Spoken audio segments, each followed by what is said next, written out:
The European Union is proposing its toughest sanctions package yet against Russia. That's right. This would be the sixth round of sanctions from the bloc. As part of the package, the EU is planning to ban Russian oil imports. The ban would gradually phase out all Russian oil imports over a 6-month period.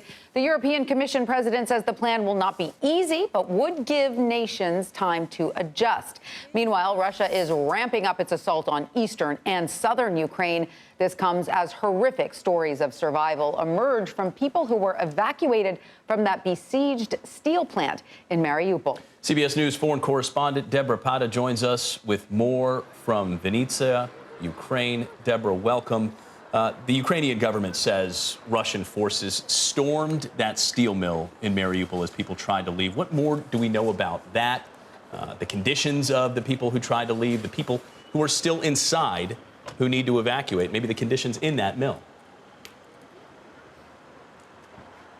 Well, Mola, about 100, even more, civilians are still trapped inside the Azov steel mill, together with hundreds of Ukrainian soldiers. And this really represents the last pocket of resistance against the Russian onslaught on the port city of Mariupol. And at the moment is the only thing really standing in the way of Russia declaring outright victory in that particular city.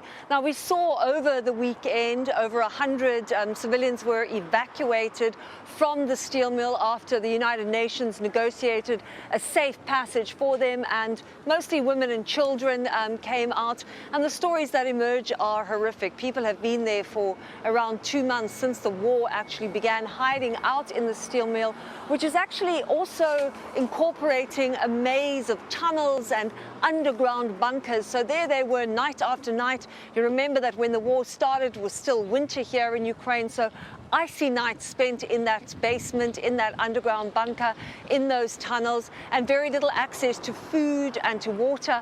And I think one of the most poignant things was people coming out saying that they would go to bed at night as Russia was bombing and assaulting the entire area, and not know if they would wake up alive the next day. So for those people who managed to get out, incredible relief.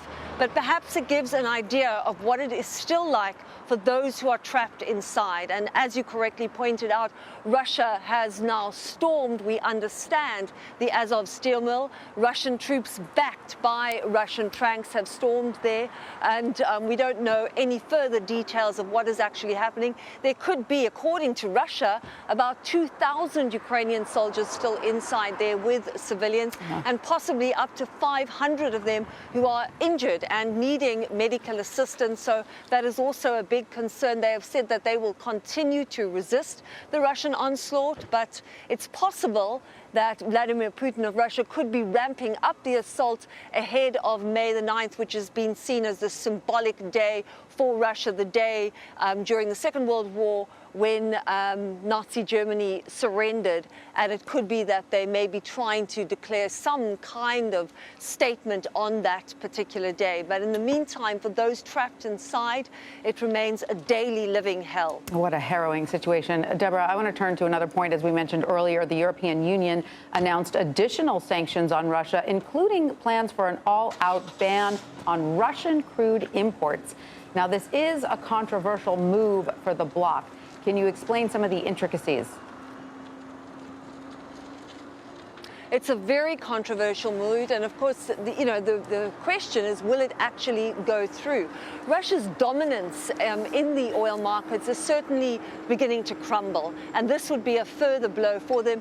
The EU wants to ban crude oil, phasing it out over about 6 months, and refined oil by the end of the year. But, and this is a big but, all 27 members of the European Union have to vote unanimously for this.